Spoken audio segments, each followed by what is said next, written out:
ప్రేమ పేరుతో మరో దారుణం చోటు చేసుకుంది. పెళ్లి చేస్తామంటూ ఇంటికి పిలిచి ఓ యువకుడిని క్రూరంగా హత్య చేసిన ఘటన పటాన్చెరులో వెలుగులోకి వచ్చింది.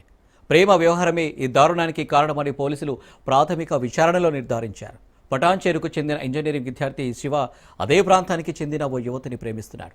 ఇద్దరి మధ్య నెలలుగా ప్రేమాయణం కొనసాగుతున్నట్టు సమాచారం. అయితే ఈ సంబంధం యువతి కుటుంబ సభ్యులకు నచ్చలేదు. వారి మధ్య ప్రేమ వ్యవహారం బయటపడడంతో కుటుంబ సభ్యులు తీవ్ర ఆగ్రహానికి గురైనట్టు తెలుస్తోంది.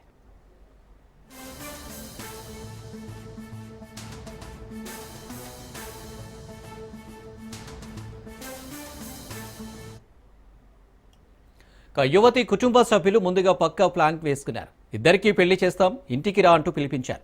పెళ్లి మాట నమ్మిన శివ యువతి ఇంటికి వెళ్లాడు. ఇంటికి చేరుకున్న వెంటనే యువతి కుటుంబ సభ్యులు శివసాయిపై దాడి చేశారు. క్రికెట్ బ్యాట్లతో విచక్షణ రహితంగా కొట్టడంతో శివ అక్కడికక్కడే కుప్పకూలిపోయాడు. తీవ్ర గాయాలతో అతడు ప్రాణాలు కోల్పోయాడు. సమాచారం అందుకున్న పటాన్చెరు పోలీసులు వెంటనే ఘటనా స్థలానికి చేరుకొని పరిశీలించారు. శివ మృతదేహాన్ని పోస్టుమార్టం కోసం పంపించారు.